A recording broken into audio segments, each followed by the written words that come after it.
Hello everyone, I'm Andy. Good afternoon, I'm Mark. I don't know what you're complaining about. You've had the whole day in the garden. Yeah, the whole day in the garden, relaxing. That's right, that's me. I've built a garage today. What have you done? Oh, you'd be amazed at what I've done. I haven't sat down, except for when I was recording with Richard earlier. And sitting down. And sitting down, yeah. We've got a few things to mention before we start. We have a new Patreon. Oh, excellent, well done. My job coach. Oh no, really? Yeah. Oh, God. Showing the best kind of support that I could possibly want at this time of my life. Really? So thank you, Lena. I hope that doesn't count as a stream of income and suddenly... Yeah, suddenly I got the tax man knocking on the door. Oh, dear. Oh, well done. Good on her. And I can't believe she finds our podcast entertaining. Andy. She actually sent me an email today saying she'd just listened to the ballooning one and found it highly entertaining. All right, good. Very good. But well, we need to step up the game, as it were, because I listened to Bletchley or something the other day on a car journey. Talk about a story about nothing. Some kid falls asleep in the back of the car, and the next thing you've got bloody monuments that we spent 20 minutes talking about planning permission for. Seriously. That was some heavy duty stuff. We need to go deep in our investigations. Yes. Oh, dear. Also, our friend and fellow Patreon, Luke. Yes, has come up with a good idea. No, he completed his first marathon 3 days ago. So where is Luke? Is he He's on the Isle of Wight. Oh, God, here we go. Oh, the London Marathon, then? No, because 3 days ago was not the London Marathon. Oh, wasn't it? No, that was on Sunday. All right. But anyway, well done. What was his time? 3 hours and 10 minutes. I tell you what, you're not a million miles away. 3 hours and 20.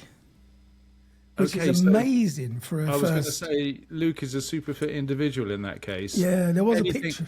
There was a picture of him on Facebook. He is quite fit looking. Anything that starts with a 3.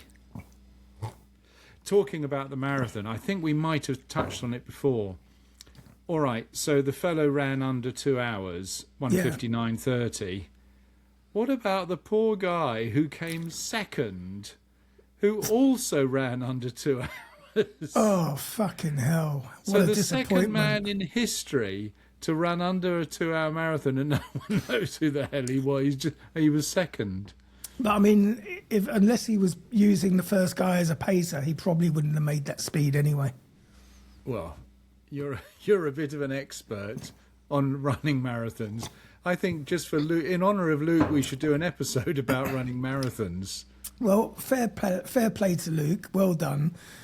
I can't remember the last time I ran 26 feet, let alone 26 fucking miles. Right. That's from the kitchen to your living room is as far as you've run in the last 5 years. I mean, if there's a bus at the bus stop, I'm just going to wait the hour.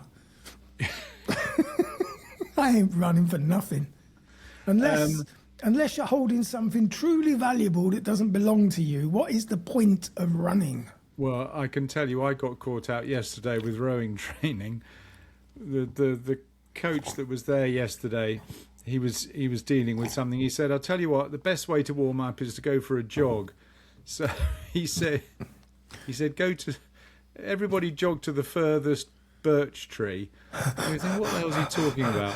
It was all the way to the bloody camping place, which is, 2 kilometres or something and back just to warm up. I was knackered before I sat in the boat. That's not, I mean, jogging is an impact sport. It's not good for you. It's not good for my knees, which is why I don't do any running. Anyway, we did this training on this church boat yesterday evening. It's the third time I've been out. So everybody sort of knows how to do it, and it's just a matter of how much effort you can put into each stroke. I was absolutely knackered. We go out for... The class is about an hour and a half, so we're on the water for about an hour. I was absolutely knackered, and my body today, because I've been working, as you know, building, my body is absolutely shattered at the moment. You can't imagine rowing is so exhausting. But the thing is, you've got to keep up. You can't be at a different pace. You've got to go with the stroke. Yeah, because your oars will collide. Exactly. So you can't Everyone's going to stop. call you fuck off. You just have to keep going. And my legs were burning and oh God. Anyway, so yeah, church boat rowing. I'd recommend anybody to try it. It is good fun. And we were certainly going. I don't know how fast we were actually rowing. 1 knot. No, I think it was about, I would hazard a guess, something like 10k. Ah, that's the cat. So he's going to screw up everything now. What did you do? The cat's Exactly. muted you somehow. He did Try it now. last week. He did it last week. Fucking wanker. It's all fake news. It's phony stuff. It didn't happen. There we go. How's Are that? you sure now? Yeah. He also used my soundboard. I just heard the end of Trump there. Yes, that was him, was it? I was wondering what was going on. He just jumped up on the desk, pressed all the buttons, and fucked off again. Exactly. Well, if I was a cat, I'd do the same. If you were my owner, I'd certainly be bouncing around. They've been on your hassling me all day. keyboard. They've Of been course. hassling me all day. Well, the thing is, he knows it's spring. Is it a he or a she? They're both boys. But have they had the old boys removed? You know they have. All right. But maybe in the spring, the vestiges of their testicles come to play. Highly unlikely. I don't know. It depends how thorough a job do they do. Well, hopefully they took them all off. If they used their orchidometer correctly, they would have got the right fucking measurements. What is an orchidometer? That's a new word for me. That's a medical tool for measuring the size of testicles. No. And it basically looks like a string of anal beads, but all the beads are different sizes so that you can see which size is the closest So you're relation to comparing your... the testicle to what's the bead on the string. Yeah. Bloody hell, Andy. The things you've lived through. I have no idea how I know that. And what was it called again? Orchidometer. God dear. I mean, the amount of useless information that's stored in your brain, and when it comes to actually important useful information, you're a complete blank. There's no room for it. It's a complete void in there. There's no room for it. Now, in the news, on this day, Yes. bit of an impasse because on this day, apart from Beethoven releasing his final record, When he was deaf. he was 10 years deaf at this stage. He debuted his final symphony, number 9, possibly his most famous, in Vienna. And this was in 1824, and he began going deaf in 1814, so he was properly deaf by this stage. How old was he? Beethoven lived quite an old age, didn't he? Do you know what? I've given you 2 of the possible dates that you could possibly be interested in, and you go for the fucking 3rd one. No, the date he was born and the date he died is pretty fundamental to historical No, the figure. date he started going deaf and the date he released his final fucking album. That's incremental. Is that not incremental? Incidental. Well, very important dates here because it was on this day. That's what we're talking about, not when he was born or when he died. Look, you can't raise subject matter and expect the intelligent other half of this production team to not The ask whole intelligent point- related questions. The whole point of this on this day is it's incidental. It's not an in-depth deep dive into the life and times of fucking Johann All right, Sebastian move on from bollocks. Beethoven. I can't. What's frustrating me is I can't think of what Beethoven's ninth, whatever it is, sounds like. Do-do-do-do-do-do-do-do. No, that's the That's 1896 the 1812 overture. overture. 1812 overture, 1896. 1896 He was Symphony dead. number 1. Anyway, he was so deaf But he was stood on stage and he was pretending to conduct, right? But he didn't have a clue. So they actually had a real conductor, a chap called Vincenzo. Michael Umlauf, which is course. probably Michel. Yeah. And he didn't realise that they'd finished until one of the singers turned him around to see the standing ovation at the end. Was his But name anyway- Umlauf? Umlauf. Isn't that an exclamation mark in German? I don't know, but this is in Vienna, in Austria, so Yeah, but they speak. they speak do they speak Viennese. German Germany in Austria? German in Austria? They do speak German. But apart from that, not much Nothing. happened on this day. So I thought more auspicious day would be actually tomorrow. Because on this day tomorrow, May the 8th, is VE Day in 1945, victory in Europe. Victory in Europe Day. So that was the big assault. That was the main surrender of the Nazis, wasn't it, in Europe?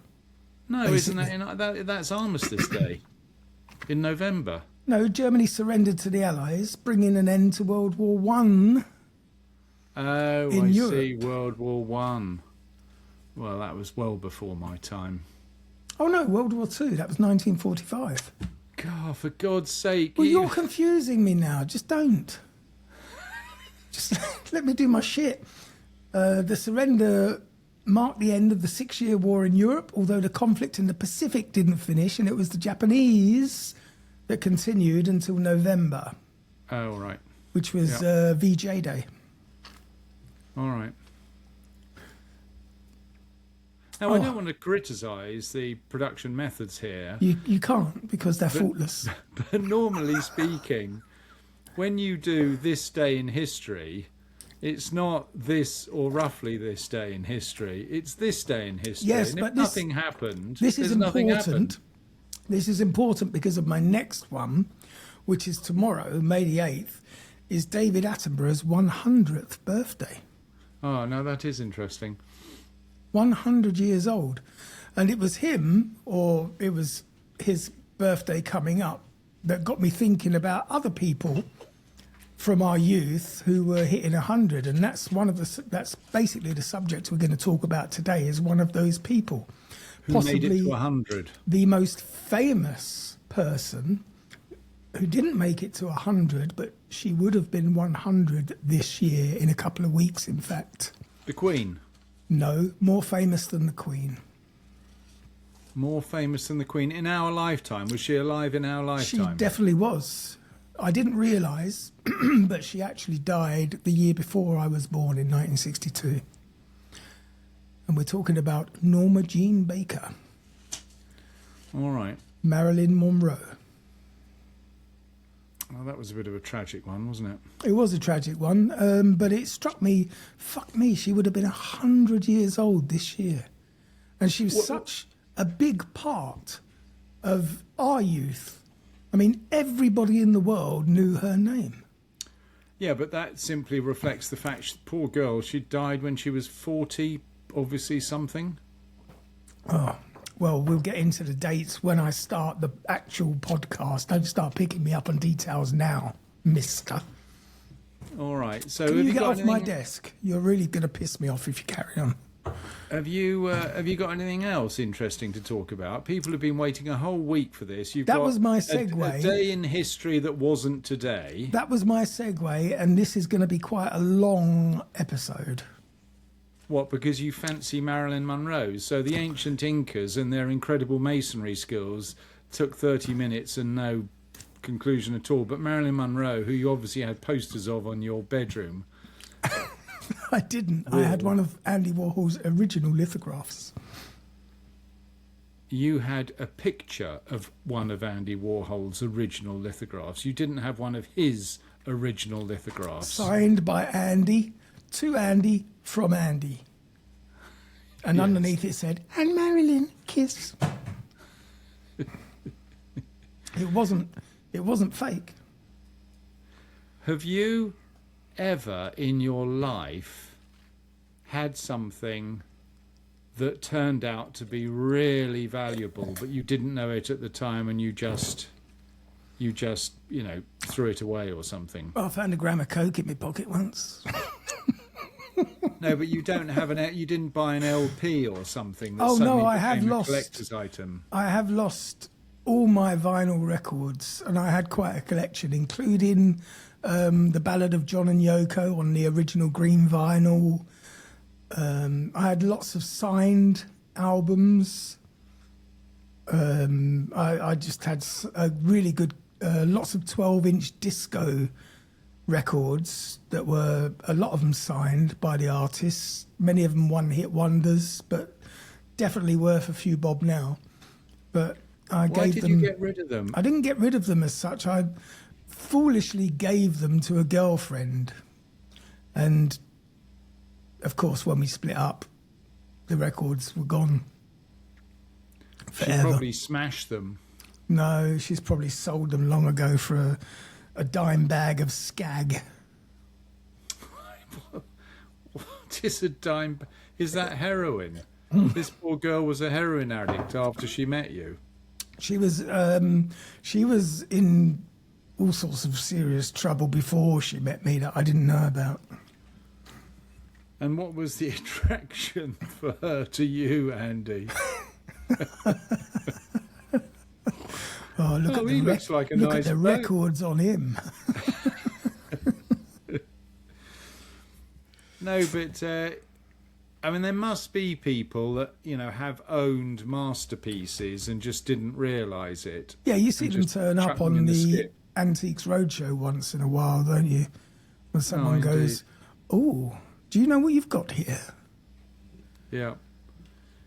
The only thing I've got claim to fame on is a car that that I sold for relatively little money, £23,000, and now they are worth about.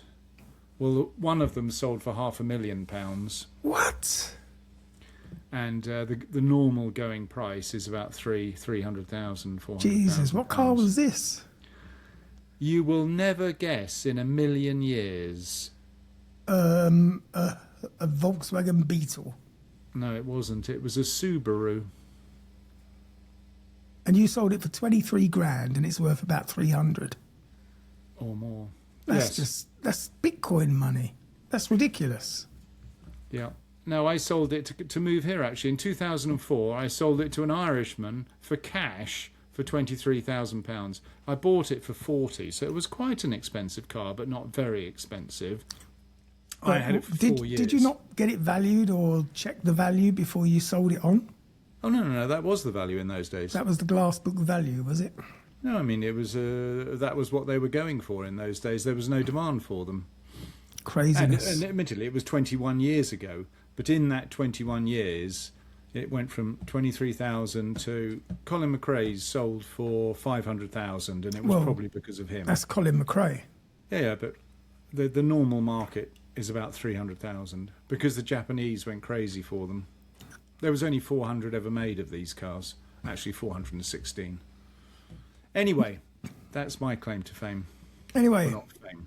let's get on with today's subject, because as I say, it's going to be quite a long one.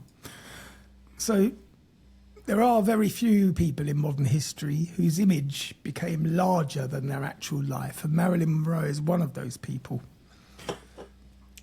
More than 60 years after her death, she remains instantly recognizable across the world. Platinum blonde hair, red lipstick, white dress billowing upwards over a subway grate. She's become a symbol of glamour, beauty, desire, tragedy, celebrity, and American culture itself. But symbols are often prisons. No, I think you're reflecting the idea of your impression of Marilyn Monroe. I wonder how many 25-year-olds you'd ask who's Marilyn Monroe. They wouldn't have a clue. Well, this goes back to our discussion on Gen Zers last time. about what they know as compared to what we know and what's taught today and what's accepted and what's just written out of history. Anyway, carry on. Marilyn Monroe, yes. So behind the photographs and film reels was a woman named Norma Jean Mortensen. She was later baptised Norma Jean Baker, a child who grew up in instability, loneliness and emotional uncertainty. Was she Danish? No, Mortenson? it was just with one S, Mortensen. Oh. Before she became Marilyn Monroe, she was a girl who was passed between foster homes, orphanages and temporary families. And before she became one of the most photographed women on the planet, she was someone desperate to be seen not as an object, but as a person worthy of love. So this is the story of Marilyn from her earliest years, through her rise to fame, her marriages, affairs, heartbreaks, struggles with addiction and mental health, and finally a mysterious death in 1962. A death that continues to generate theories, accusations and conspiracies decades later. Kennedy. Indeed, more than one. But behind the mythology, this is also the story of what fame can do to a woman, especially a woman in the middle of 20th century Hollywood. A woman expected to be beautiful but not complicated, sexy but innocent, available to the public while privately falling apart. For many people, Marilyn Monroe exists only as an image frozen in time. So we're going to look at the person. Norma Jean entered the world on June the 1st, 1926 in Los Angeles, California. Her birth certificate listed her as Norma Jean Mortensen, though the identity of her biological father has always remained uncertain. Her mother, Gladys Baker, struggled with severe mental illness and financial instability throughout Norma Jean's childhood. Gladys worked as a film cutter at RKO Studios, which meant that even before Marilyn became famous, Hollywood existed somewhere on the edge of her life. But glamour was nowhere to be found in her early years. Her early childhood was chaotic. Gladys was often unable to care for her, and the young girl spent much of her upbringing in foster homes and orphanages. Stability was very rare. Biographers and historians have spent decades trying to understand how much these early experiences shaped Marilyn's adult life, and the answer seems to be profoundly. Children who grow up without secure attachment often spend adulthood searching for reassurance, validation and permanence. And Marilyn's life repeatedly reflected that pattern. She wanted love desperately, but she also feared abandonment constantly. When Norma Jean was still very young, her mother suffered a severe psychological breakdown and was institutionalized. And from that point, the child moved through a revolving door of caretakers. Some homes were kind, others were not. Marilyn later hinted at experiences of sexual abuse during childhood, although details varied over time. What remained consistent was her sense that childhood had never truly been safe. The future star developed coping mechanisms early on. She learned to charm people, and she learned to smile. She learned to create versions of herself that others might accept. And, perhaps most importantly, she learned that attention could function as protection. At 16 years old, to avoid returning to an orphanage after her foster family planned to move away, Norma Jean married James Doherty in 1942. It wasn't a passionate romance, it was survival. James Doherty was older, dependable, and he represented stability. For Norma Jean, marriage offered a legal and social escape from institutional care. So the young couple settled into ordinary married life while the Second World War transformed American society. How old was he? Older.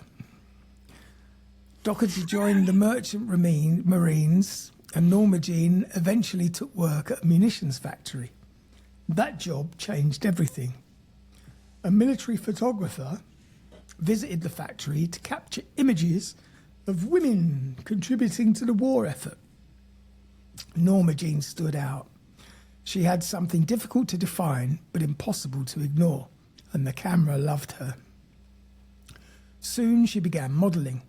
At first it was pin-up photography, magazine shoots and advertisements, but photographers quickly noticed that she possessed unusual charisma in front of the lens. She wasn't simply beautiful. She understood instinctively how to project vulnerability and sensuality simultaneously. Her marriage to Doherty began to deteriorate as her ambitions expanded. Traditional domestic life no longer fit. So by 1946, they divorced. And that very same year, Norma Jean signed her first studio contract with 20th Century Fox, and the transformation had begun. Becoming Marilyn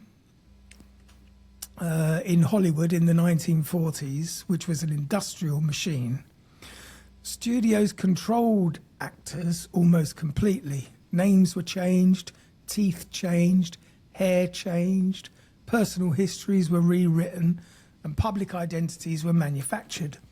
So Norma Jean became Marilyn Monroe.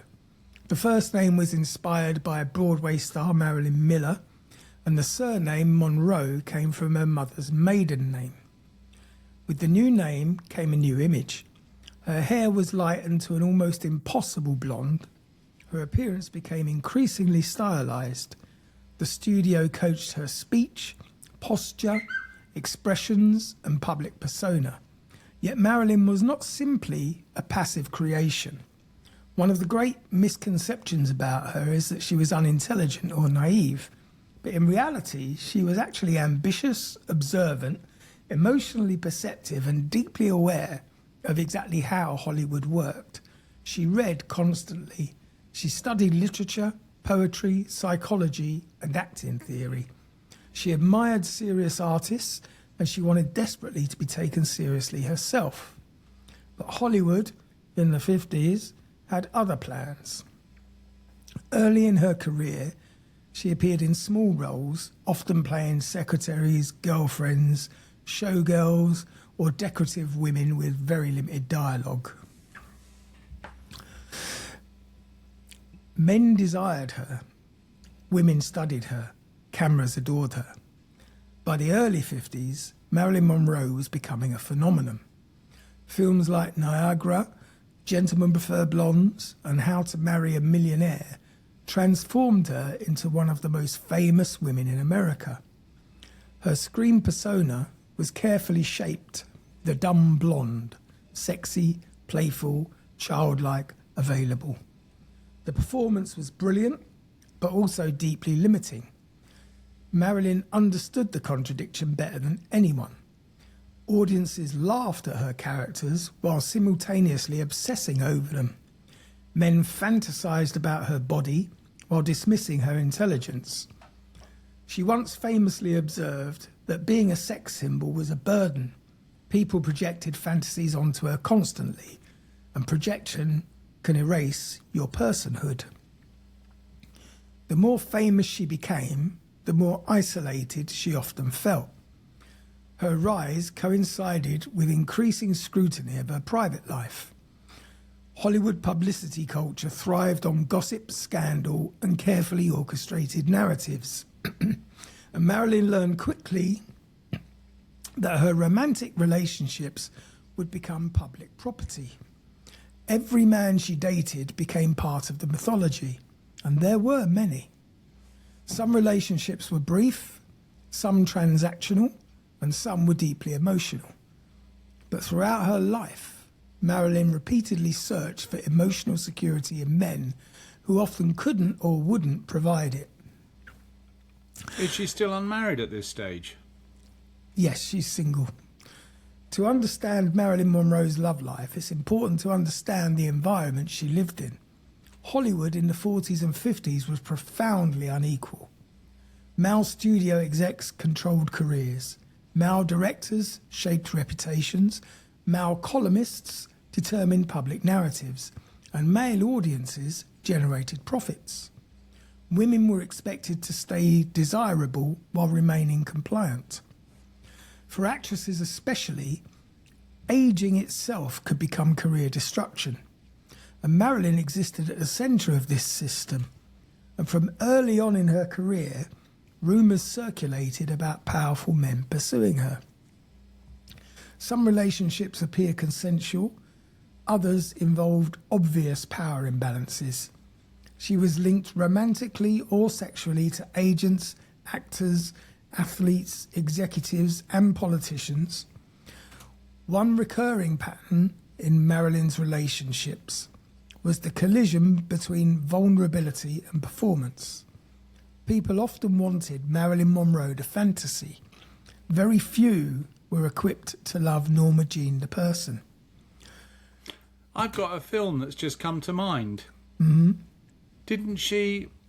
There is a film about Marilyn Monroe visiting the UK and falling for one of the assistant producers on the movie. And it's set in Buckinghamshire, as I recall. I'm not aware of it. It's a very nice movie. Well, friends later described her as emotionally needy, insecure, affectionate, funny, generous, and deeply sensitive to rejection. Because she feared being abandoned. She feared being used. And ironically, her fame guaranteed both of those. One of her early significant relationships involved talent agent Johnny Hyde. Hyde was older, influential, and instrumental in advancing her career. He arranged better contracts, promoted her aggressively, and believed strongly in her potential. Accounts differ regarding the romantic nature of their relationship, but Marilyn appeared to be genuinely attached to him. When Hyde died in 1950, she was devastated. His death reinforced something she already believed. People that she depended on disappeared. As her fame grew, so did the intensity of male attention around her. She's only 28 at this stage then. Born in 62. This fellow dies in 50, so she's still only 28. No, she died in 62. She was born in 26. All right, so she's 24.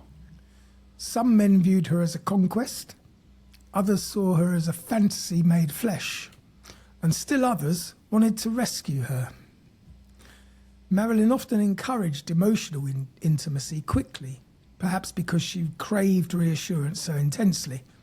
But intimacy built rapidly can also collapse rapidly, and her emotional world became increasingly turbulent. Of all her relationships, one of the most famous was her marriage to baseball legend Joe DiMaggio. On paper, they seemed like American royalty. He was one of the greatest athletes in the country. She was Hollywood's most glamorous star. And together, they represented celebrity at its most iconic. But beneath the public fascination, the relationship was complicated almost from the beginning. DiMaggio was famously private, very disciplined, traditional and reserved, whereas Marilyn was emotionally expressive, ambitious, unpredictable and trapped inside escalating global fame.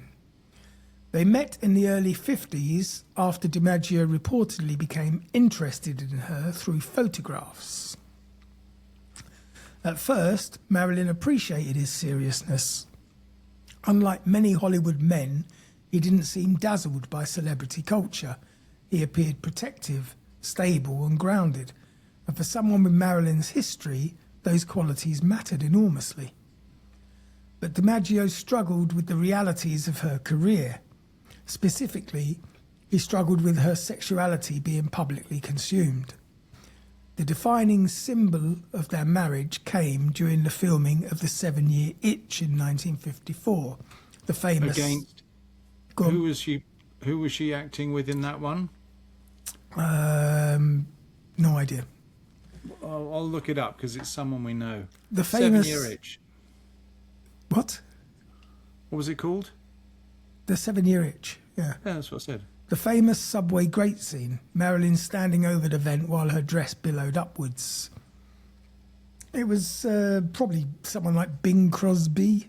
No. Bob Hope. No, it was Gregory Peck or something like that.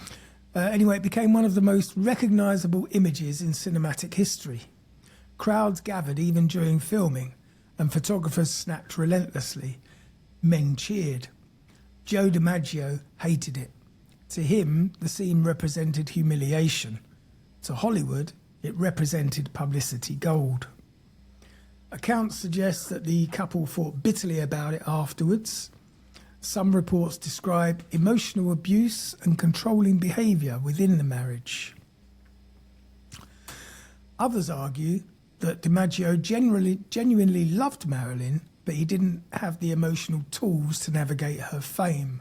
And both of those can be true. The marriage lasted less than a year. They divorced in October 1954. Yet despite the failure of their marriage, DiMaggio remained emotionally connected to Marilyn for the rest of her life. And after her death, his grief would become one of the enduring emotional footnotes of the story. For years, he reportedly sent roses to her crypt several times a week. He never remarried. Some people believe that Joe DiMaggio loved Marilyn Monroe more sincerely than anyone else ever did.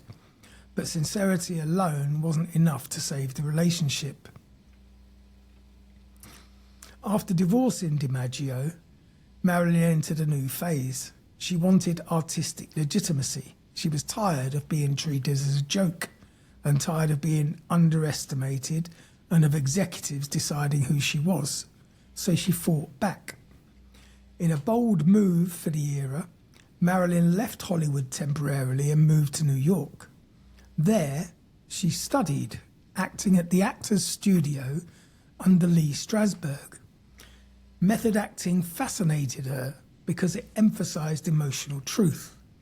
And for perhaps the first time in her professional life, Marilyn felt she was being encouraged to explore her interior self rather than merely display her exterior image. And it was during this time that she grew close to the playwright Arthur Miller. He represented something entirely different from the athletes and the executives surrounding her previous life. He was an intellectual. He was respected and politically engaged. He was a Pulitzer Prize-winning writer, and to many observers, the relationship seemed unlikely. The glamorous blonde bombshell and the serious playwright. But Marilyn desperately wanted to be valued for her mind, and Miller appeared to see dimensions of her that others ignored. Their relationship developed gradually and controversially, because at the time Miller was still married. And when he eventually divorced and married Marilyn in 1956, the press exploded with fascination. Many people mocked the pairing, others romanticised it, but Marilyn herself seemed genuinely hopeful. She converted to Judaism before the wedding and embraced Miller's world enthusiastically. For a time, she appeared happier, but underlying problems persisted. Marilyn struggled with anxiety, insomnia, depression, and increasing dependence on prescription medication. I was going to say, when does the addiction kick in? Now, she also experienced repeated miscarriages and ectopic pregnancies. Motherhood mattered deeply to her. She wanted children. Again and again, that dream collapsed. The emotional pain intensified her instability. Meanwhile, her professional life remained turbulent. She would often arrive late to sets, forget lines, and panic during filming. Executives complained, and directors became frustrated. But many colleagues also described her as extraordinarily gifted once cameras rolled. There was something almost magical about her screen presence. Even critics acknowledged it. Marilyn Monroe could command attention in ways few actors ever have, but fame was consuming her psychologically. The more people idolised Marilyn, the more Norma Jean seemed to disappear. Arthur Miller eventually became disillusioned. One particularly painful moment came when Marilyn reportedly discovered notes suggesting Miller viewed their marriage as disappointing. For someone already terrified of abandonment and inadequacy, this was devastating. Their relationship deteriorated slowly.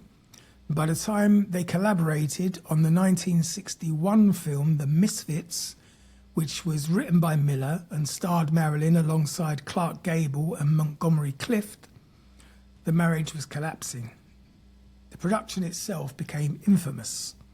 Everyone involved seemed haunted. Clark Gable was physically exhausted. Montgomery Clift battled addiction and emotional distress. And Marilyn struggled heavily with pills and emotional instability. Miller withdrew emotionally and the atmosphere was bleak. After filming ended, Marilyn and Arthur divorced. She was now... So that was 5 years. She was now 34 years old, twice divorced, emotionally fragile and increasingly isolated. No, 3 times divorced. Twice divorced. No, the original bloke. And then Joe DiMaggio. DiMaggio, and now this fellow Arthur Miller. Ah, yeah. Sorry. Okay, my script is wrong. Not my bad. The cost of fame by the early 60s had become both, where she had become both globally adored and privately unwell. And this contradiction defined the final years of her life. On the surface, she remained one of the most famous women in the world. Photographers chased her relentlessly. Studios still wanted her, and audiences remained fascinated. But internally, she was deteriorating. Her dependence on barbiturates and sleeping pills intensified. Doctors prescribed medications very freely during that era, often with limited understanding of long-term consequences. Hollywood culture normalized chemical coping. Many performers relied on stimulants to work and sedatives to sleep. Marilyn became trapped in that cycle. Insomnia plagued her constantly, and so did anxiety. So did loneliness. Friends described her making desperate late-night phone calls. She feared being alone. But fame itself isolated her from ordinary human connection. It became very difficult to know who genuinely cared about her and who cared about proximity to celebrity. So there's another important dimension to Marilyn's story that modern audiences often recognise more clearly than people did during her lifetime. She was relentlessly sexualised. Her body became public property. Interviewers asked invasive questions, and reporters scrutinised her relationships. Studios, for their part, marketed her sexuality aggressively. And at the same time, she was criticised for embodying that sexuality. And this double standard remains familiar even today. Women in public life are often rewarded for attractiveness and then punished for the consequences of being attractive. Marilyn experienced this contradiction at extreme intensity. Many men desired her, very few respected her. And because she projected vulnerability so powerfully, people often underestimated how emotionally dangerous fame had become for her. She longed for seriousness, for intimacy, and for artistic respect. She longed for family, for stability. But her public identity increasingly overwhelmed all of those desires. One of the saddest aspects of Marilyn Monroe's story is that she often seemed aware of the trap. She understood that Marilyn Monroe was a constructed character, but the world preferred the character, and eventually maintaining that character became exhausting. No discussion of Marilyn Monroe's later life is complete without addressing her connections, of course, to the Kennedy family. And this is where history begins bending into mythology. Conspiracy even. I said conspiracy. Well, no. No, you said mythology. Yeah, but mythology, conspiracy. No. 2 words spelt the same. By the early 1960s, John F. Kennedy had become President of the United States. Young, charismatic, photogenic, not as much as Trump, of course, if you ask Trump. He's the best photogenic president ever. His administration cultivated an image of glamour and sophistication, often referred to later as Camelot. Marilyn moved within elite social circles where politicians, entertainers, intellectuals and wealthy figures overlapped. Rumours eventually emerged linking her romantically to President Kennedy, and some accounts also connected her to his brother Robert. Separating fact from exaggeration is difficult, and it's kind of likely that she was seeing both brothers. What seems likely is that Marilyn and John Kennedy did have some form of intimate relationship. How serious it was remains debated. Some historians believe it was brief and casual, and others think that Marilyn developed stronger emotional attachment than Kennedy did. There's far less certainty regarding Robert Kennedy, but speculation exploded after Marilyn's death and has never been fully dissipated. The most iconic public moment involving Marilyn and President Kennedy occurred on May the 19th, 1962, at Madison Square Garden, where Marilyn appeared at a celebration for Kennedy's birthday.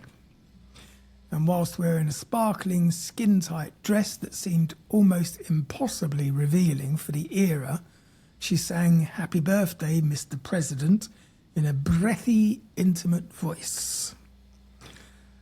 I don't know about you, but I found that whole thing very cringe. I mean, I can't even remember it. Happy birthday, Oh, that's it. Mr. President. Yeah, that's right. I thought it was awful, but there you go. It was only because she was singing to him and not you, Andy. No, if she was singing that to me, I would have said, here's your cab fare. Go get yourself an Uber. You obviously have a deep emotional attachment to Marilyn, that's for sure. Anyway, It's this performance instantly entered cultural history. It was seductive, jealous. it was awkward, Jealous. it was playful and politically explosive. I'm just going to mute you. There you go. The audience reaction reflected both fascination and discomfort, and I would have been on the discomfort side. Many people interpreted this performance as evidence of a genuine affair, while others viewed it as theatrical publicity. But whatever the truth... Hang on, I've got a question. Mm-hmm. Which was the Kennedy brother that was renowned for being a womanizer? Robert. That was Robert. Or was it Teddy?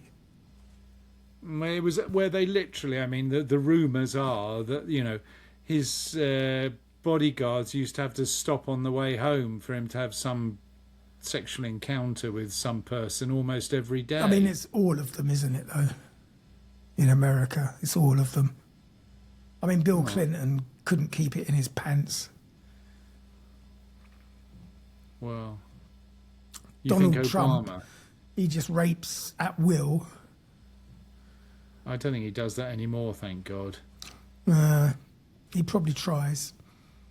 Anyway, whatever the truth, the appearance intensified scrutiny around Marilyn's private life. And at this stage, she was already, as we know, emotionally vulnerable. And the atmosphere surrounding her became increasingly chaotic. Stories circulated about emotional instability, drug use, professional unreliability. Political connections, private phone calls, sensitive information Whether these stories were accurate, exaggerated, or entirely fabricated varied widely. But after her death, they became fertile ground for conspiracy theories.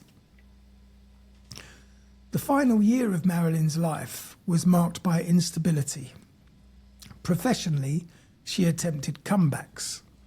Personally, she oscillated between hope and despair. She purchased a home in LA, perhaps seeking permanence at last, and friends reported periods where she seemed optimistic and focused.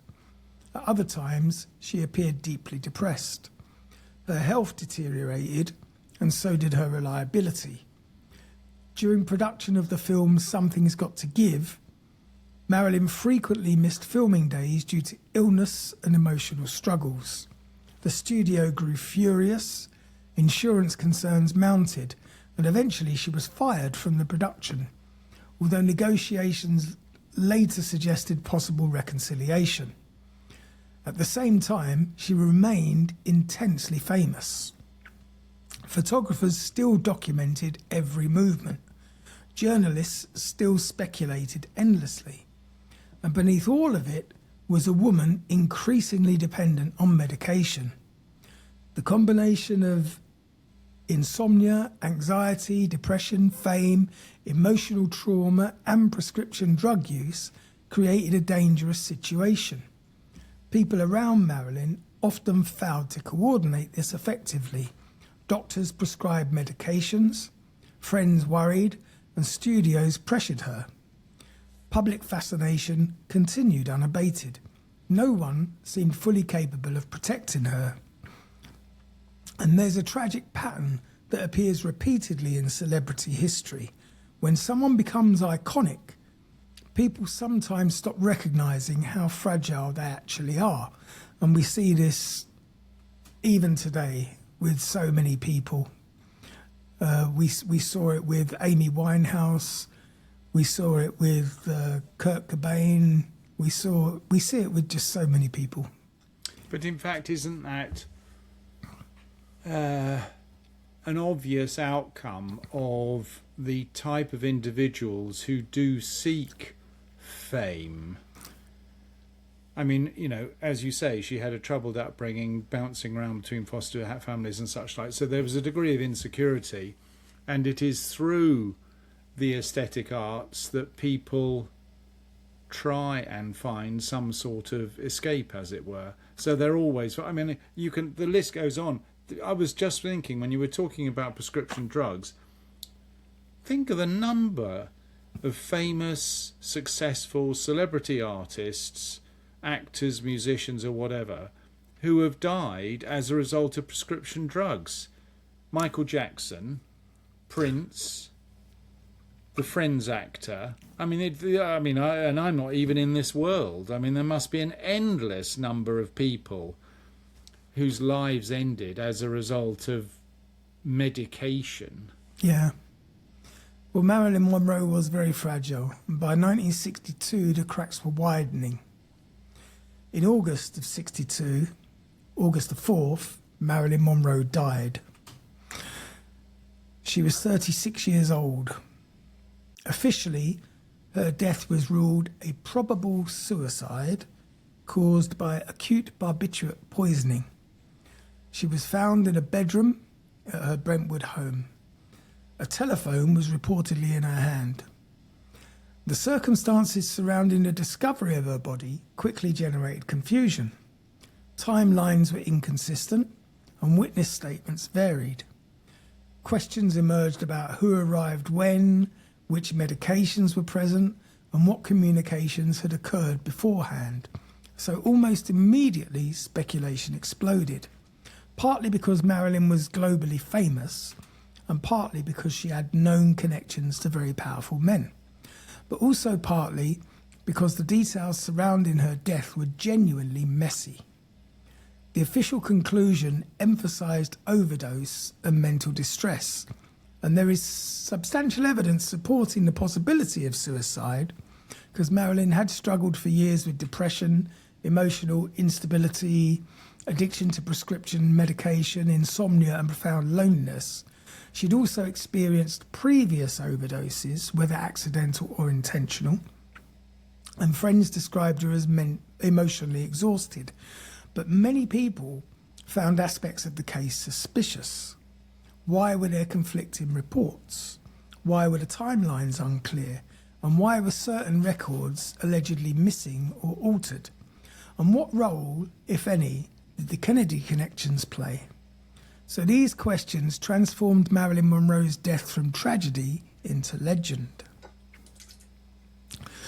So the conspiracies surrounding Marilyn's death emerged almost immediately. Over the decades, they multiplied into countless versions. Some theories are relatively modest, suggesting cover-ups designed to protect reputations. Others involve organised murder plots connected to government agencies, the mafia, or political elites. And the most persistent of those theories usually involve the Kennedys. One version claims Marilyn threatened to expose her affairs with John and Robert Kennedy. Another alleges she possessed politically sensitive information. Some theorists suggest that she kept a diary documenting confidential conversations. And even others claim that she became emotionally unstable and inconvenient to powerful men who feared scandal. So from there, theories branch off in multiple directions. Some accuse Robert Kennedy directly, others involve the CIA, others implicate organised crime.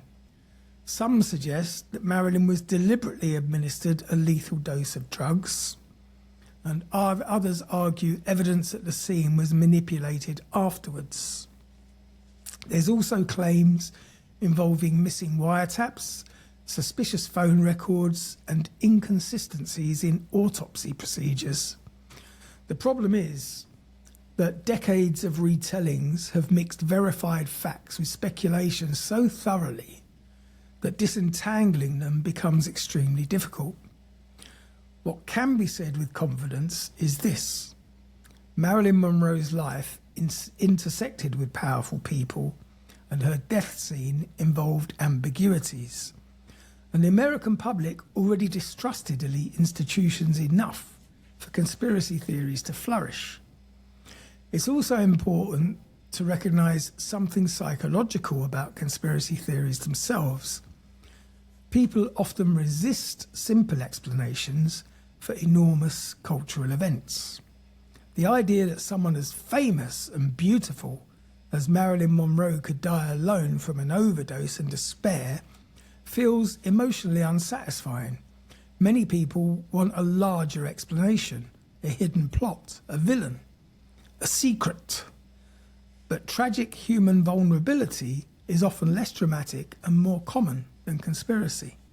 But that doesn't mean that every question surrounding Marilyn's death has been answered.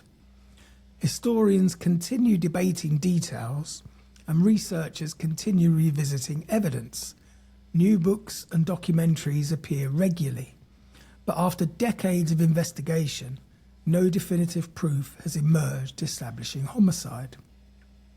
The official ruling remains probable suicide. Still, the mystery endures because Marilyn herself became mythic, and myths rarely die quietly. One reason Marilyn Monroe continues to fascinate people is that she embodied contradictions. She projected confidence while she was privately insecure. She symbolised sexuality while she craved emotional safety. She was treated as unintelligent despite being intellectually curious, and she was constantly seen but rarely understood. Even today, discussions about Marilyn often reveal more about society than they do about Marilyn herself. Different generations reinvent her repeatedly. To some people, she represents glamour, to others, exploitation, and to others, feminism or victimhood, and to even more others, resilience.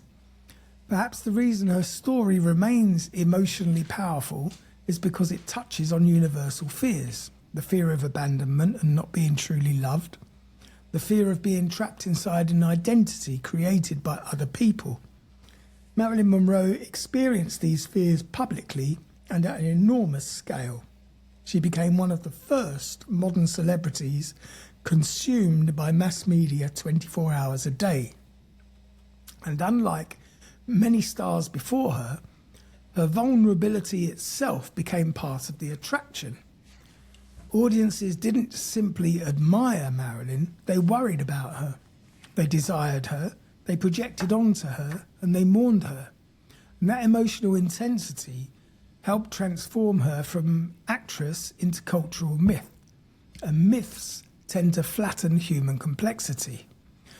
The real Marilyn Monroe was likely far more complicated than either her admirers or her critics wanted to believe. She could be charming, manipulative, generous, insecure, ambitious, self-destructive, intelligent, playful, needy, funny, and deeply wounded, sometimes all within the same day. Like many people shaped by traumatic childhoods, she oscillated between craving closeness and fearing rejection. Fame amplified everything, including her pain. Women looking back now, Marilyn Monroe's life also reveals uncomfortable truths about how society treats famous women. Many of the pressures she faced still exist. Women in entertainment are often expected to maintain impossible standards of beauty, expected to remain youthful, expected to appear sexually attractive but morally acceptable, expected to endure public scrutiny while seeming grateful for the attention, expected to tolerate invasion of privacy, and when they struggle psychologically, their suffering itself can become spectacle. Marilyn experienced all of this before social media even existed. Today, celebrities face constant digital surveillance, but Marilyn endured a 20th century version of the same phenomenon. Photographers followed her everywhere. Gossip columnists dissected her relationships, and studios profited from her image. Audiences consumed intimate details of her life as entertainment. And at times, it seemed like the world wanted Marilyn Monroe available emotionally to millions of strangers while simultaneously denying her ordinary humanity. And that contradiction... think it's different. I think it was different in those days because I suspect that someone like Marilyn Monroe, all of the attention she got from the media was an invasion. Oh yeah, she didn't invite it. As compared to modern celebrities who actively go out and seek social media attention. Yeah, I don't think they'd seek it 24/7. I wonder if they're more in control of it because of social media. They can decide. I mean, does such a thing as a paparazzi or whatever they're called, those photographers, do they still exist? The paparazzi, they very much still do exist. But you're right, insofar as if you are one of these celebrities that the paps would be interested in, if you release enough of your own personal information, there's no point in following you. Exactly, that's that, exactly. But it's finding that balance. So anyway, that contradiction destroys many people. In many ways, she anticipated later generations of actresses demanding greater autonomy. Yet, because her public image became so overwhelming, these efforts are often forgotten. People remember the dress, the smile, the photographs, the scandal and the rumours, but never the determination or the loneliness and the intelligence. One of the most haunting details after Marilyn Monroe's death concerns Joe DiMaggio. Despite their failed marriage and years apart, he reportedly remained deeply affected by her loss. It was him who organised her funeral, and he kept many Hollywood figures away, allegedly furious at the people who he believed had exploited her. So the funeral itself was relatively small and private. It wasn't a grand Hollywood spectacle, no massive public ceremony, just grief. And whether every detail of this story is perfectly accurate, it matters less than what it symbolises. To many people, Joe DiMaggio became the figure who loved Norma Jean even when the world worshipped Marilyn. Marilyn's death changed Hollywood in subtle but important ways. It forced conversations about mental health, addiction, studio pressure, and celebrity exploitation. Not immediately, but gradually. Her death also cemented the idea of the doomed celebrity. In later decades, comparisons emerged whenever famous women struggled publicly. Anna Nicole Smith, Princess Diana, Britney Spears, Amy Winehouse. The details differ enormously, but the pattern of public fascination mixed with emotional collapse often invites comparison back to Marilyn. There is a tendency within celebrity culture to consume people emotionally while pretending concern for them. Audiences become invested in personal breakdowns, media organisations profit from vulnerability, and afterwards, society collectively mourns. Marilyn Monroe became one of the earliest and most enduring examples of this cycle. Her image remains commercially viable and valuable even now. T-shirts, posters, coffee mugs, prints, luxury branding, fashion references. People continue reproducing the icon, sometimes with zero awareness of the suffering that lies beneath it. And perhaps that is one of the strangest aspects of celebrity culture. The more someone suffers publicly, the more immortal they sometimes become. So, was she happy? This is one of the hardest questions to answer. Was she ever truly happy? There were certainly moments. Friends described periods where she laughed easily, loved deeply, and she radiated warmth. She enjoyed reading, she loved animals, and she appreciated thoughtful conversation, and she could be playful and affectionate. Some collaborators found her extraordinarily sweet. Others found her exhausting. So likely both experiences were true. So now, more than 6 decades after her death, Marilyn Monroe remains culturally alive. New documentaries continue appearing and books continue being written. Fashion continues referencing her. Actors continue imitating her voice and mannerisms. Collectors spend enormous sums on her belongings. People still debate her relationships, they debate her intelligence, and they debate her death. And in some ways, Marilyn herself predicted this. She understood the power of image. She once said that Hollywood was a place where they would pay $1,000 for a kiss and 50 cents for your soul. Whether or not those exact numbers mattered, the emotional truth behind the statements certainly did. Marilyn Monroe became one of the clearest examples of what happens when a human being becomes a commodity. The world consumed her, and then mourned her. Yet reducing her entirely to a tragedy would also be unfair, because she was talented, she was funny, emotionally perceptive and determined. She fought repeatedly for artistic respect, she challenged studio systems, and she built one of the most recognisable public personas in modern history.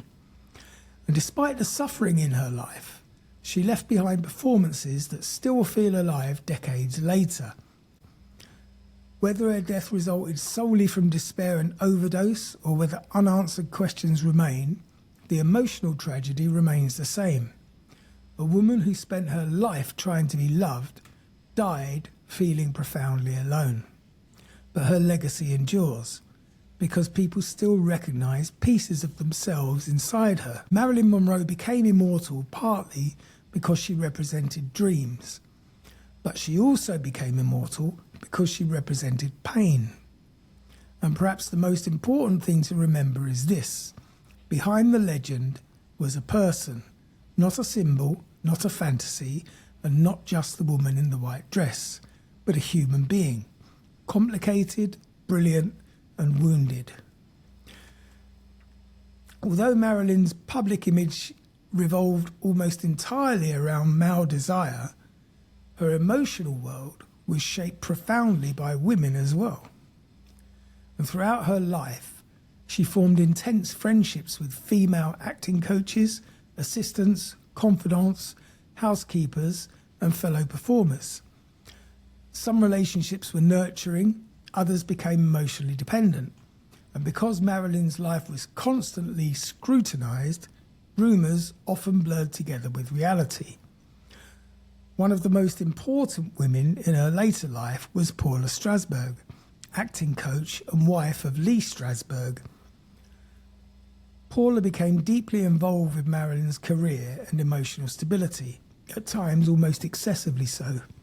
She would accompany Marilyn to film sets, advise her constantly, and became part mentor and part emotional caretaker. Many directors and studio execs resented Paula's influence. They believed she intensified Marilyn's insecurities rather than calming them, but Marilyn trusted her, and that trust was what mattered. Marilyn often attached intensely to people who made her feel emotionally safe. Another significant relationship involved photographer Milton Green and his wife Amy.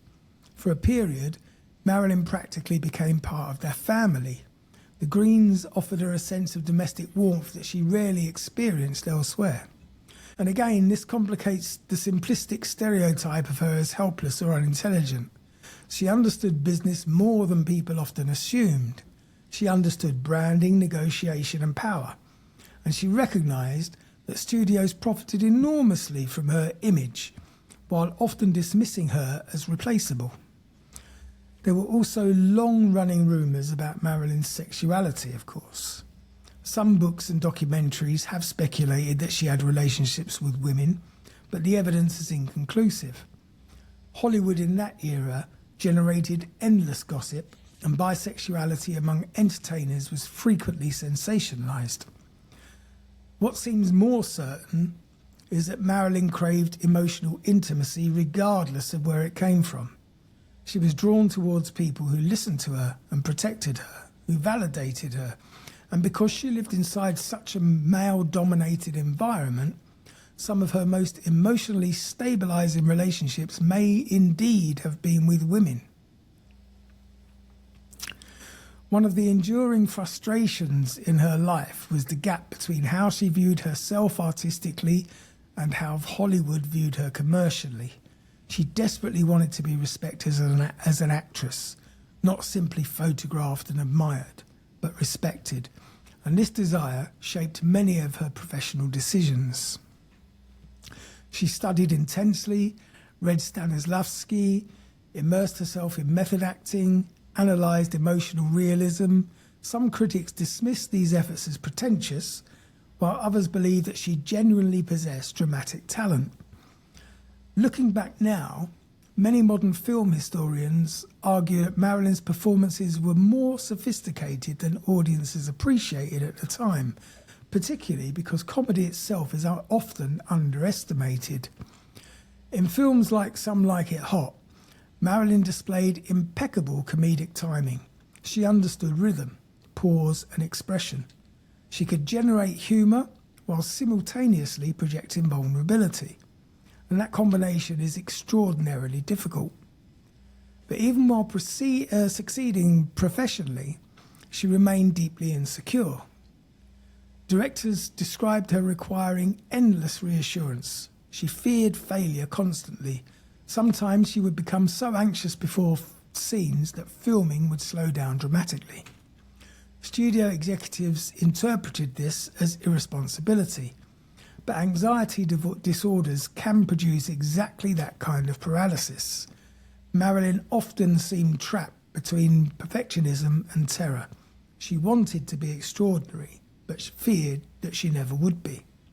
And this emotional conflict became one of the defining patterns of her life. The tragedy is that audiences often saw only the polished result, not the panic underneath, not the hours of emotional strain or sleepless nights or the medication dependency. Fame tends to erase process. People see performance and assume ease. For Marilyn Monroe, very little came easily. Modern celebrity culture is frequently criticised for being invasive, but Marilyn Monroe endured forms of public cruelty that were remarkably intense, even by today's standards. Tabloid journalism in the 50s and early 60s thrived on humiliation. Columnists weaponised gossip. Female stars especially faced relentless judgment. Marilyn's body was analysed constantly, her intelligence mocked, her relationships dissected. Her emotional instability was always sensationalised. The press alternated between worshipping and ridiculing her. One day she was presented as America's fantasy. The next day she was portrayed as unreliable, unstable, spoiled, or promiscuous. Very little empathy existed within entertainment journalism at the time. Mental health discussions were primitive, and addictions carried enormous stigma. Women who expressed emotional distress were often dismissed as hysterical. Marilyn experienced all of this while under extraordinary visibility. Even her lateness to film sets became mythologized.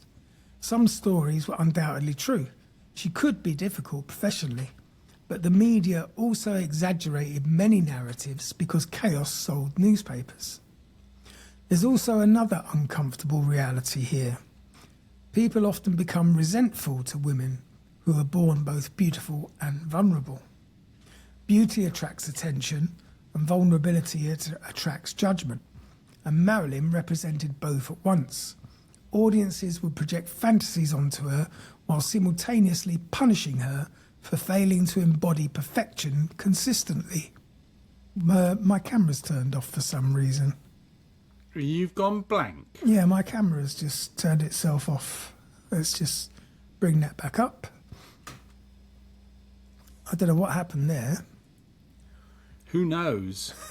Maybe the camera's had enough. So, yeah. Audiences projected fantasies onto her while simultaneously punishing her for failing to embody perfection. Now, this emotional contradiction helped consume her. She was expected to remain endlessly luminous, regardless of what was happening internally. And that expectation is impossible for any human being. The last interviews in the final months of Marilyn's life, some of these interviews revealed a woman increasingly reflective about fame and identity, and she spoke thoughtfully about loneliness and being misunderstood, also about wanting meaningful work. And there are moments in these interviews where she seems almost detached from her own image, as though she understands that Marilyn Monroe has become a cultural object moving independently from the person herself. One striking quality in her later conversations is exhaustion, not only physical, but existential exhaustion. She had spent years performing not only on film sets, but socially, smiling, charming, projecting sensuality, calming other people's expectations, managing public fascination, all while privately struggling. And that kind of emotional labour can hollow you out, especially when you're already carrying unresolved trauma. Friends later recalled that Marilyn could shift rapidly between optimism and despair. At times, she planned future projects enthusiastically, and at other times, she sounded hopeless. This emotional instability contributed heavily to the uncertainty surrounding her death. People searching for clues afterwards interpreted different moods differently. Optimistic moments become evidence. She couldn't have intended suicide. Depressive episodes became evidence. She absolutely could have. The reality is that suicidal thinking is often inconsistent and fluctuating. Human beings are emotionally complicated. Marilyn Monroe perhaps more than most. So the conspiracy theories surrounding Marilyn's death endure for several reasons. First, she died young and beautiful, and society often mythologizes young deaths more intensely than ordinary aging. Second, she was connected, socially at least, to extraordinary political power. The Kennedy administration already attracted fascination, idealization and suspicion. And when later political assassinations occurred, especially JFK's assassination in '63, public distrust deepened dramatically. People began viewing the 60s through the lens of hidden plots and institutional secrecy. So Marilyn Monroe's death became absorbed into that atmosphere. And thirdly, ambiguity fuels conspiracy. If every detail surrounding Marilyn's death had been perfectly documented and communicated clearly, many theories would likely never have survived, but the inconsistencies existed. Records were incomplete, witnesses' memories changed over time, and journalists sensationalized details. Hollywood itself encouraged mythology because mythology remains profitable. And finally, there is more emotional explanation. People do not want their icons to die ordinary deaths. The idea that one of the world's most glamorous women could die alone in emotional pain just feels unbearably sad. Conspiracy theories transform sadness into intrigue, and they replace helplessness with narrative. Instead of confronting addiction, trauma, loneliness, and mental illness, people can focus on secret meetings, hidden enemies, and coded cover-ups. That doesn't mean automatically that every theory is false. History certainly contains genuine conspiracies. Powerful people sometimes do conceal the truth, but the emotional appeal of conspiracy thinking should also be understood, especially in stories as culturally loaded as Marilyn Monroe's. Norma Jean never fully disappeared. Perhaps the most revealing thing about Marilyn is that despite becoming one of the most recognizable women in history, Norma Jean never fully disappeared. The frightened child remained present underneath the glamour. Friends often described Marilyn as emotionally younger than her actual age. She sought reassurance constantly and needed affection, the fear of rejection. Sometimes she acted impulsively, sometimes she would cling to people, and other times she would withdraw completely. Trauma has a way of freezing parts of emotional development, and Marilyn's early years left deep scars. What makes her story especially heartbreaking is the qualities audiences found most enchanting: vulnerability, softness, emotional openness. They may have originated partly from these wounds. That she could project longing with extraordinary authenticity because she genuinely understood longing. She understood loneliness and the ache of wanting to be chosen and kept safe. And audiences could sense this instinctively. And that is why her screen presence still feels emotionally alive decades later. There is something real underneath the performance, even when she was acting. And perhaps that is why Marilyn Monroe remains unforgettable, while many technically successful stars fade from memory. People didn't merely look at her, they felt something, even if they couldn't fully understand what it was they were feeling. When people think of Marilyn Monroe today, they often picture fragments: the white dress, the breathy voice, the blonde hair, diamonds, the scandal, and the tragedy. But a life is never only fragments. Marilyn's life contained extraordinary contradictions. She was one of the most famous women in the world and most profoundly lonely. One of the most desired women in history and desperately uncertain about love. An actress dismissed as superficial who spent years trying to prove her depth. A symbol of confidence who battled fear. A global icon who remained, in many ways, the abandoned little girl named Norma Jean. Her story still matters because modern culture continues producing versions of the same pressures that she endured. The commodification of beauty, the public dissection of women, and the confusion between image and identity. And perhaps the deepest tragedy of all, Marilyn spent much of her life trying to convince the world that she was more than a fantasy. But the fantasy often drowned out the person speaking. And maybe that is why people continue to return to her story generation after generation. Because somewhere beneath the photographs and mythology, people still sense the humanity, the sadness and the hope, the damage and the longing, not simply for fame, but for love. And that is the end of this episode of Strange Stuff podcast about Marilyn Monroe. I think you've got a bit of a thing for Marilyn, Andy. Why? Everybody in the world had a thing for Marilyn Monroe. If you didn't have a thing for Marilyn Monroe, why not? I suppose so. Yeah, yeah. Well done. That was a hard read, mostly because my vocal cords are just about to die. Yeah, yeah, yeah. No, it's an interesting story. There's no doubt about it. I mean, technically... I've got that film, by the way. That film is quite a pleasant movie. It's called My Week with Marilyn. Oh, okay. And the male actor is Redmayne, for the ladies out there. Steve Redmayne? No, Ricky Redmayne. John. no. John Redmayne. Idiot. I can't remember his first name. He's well known. Anyway, yep. My Week with Marilyn. I mean, she was... everyone knew her name. It's just, Oh, one of those things. yeah. Anyway, she would have been... Yes, well done. She would have been 100 years old. This... Yes. Well, in 2 weeks' time, basically. 3 weeks' Yeah. time. Yeah. Which just Indeed, reminds us, 100. or serves to remind us, how much closer we are to death. Well, how much closer you are to death. Well, I'm trying to delay it as long as possible.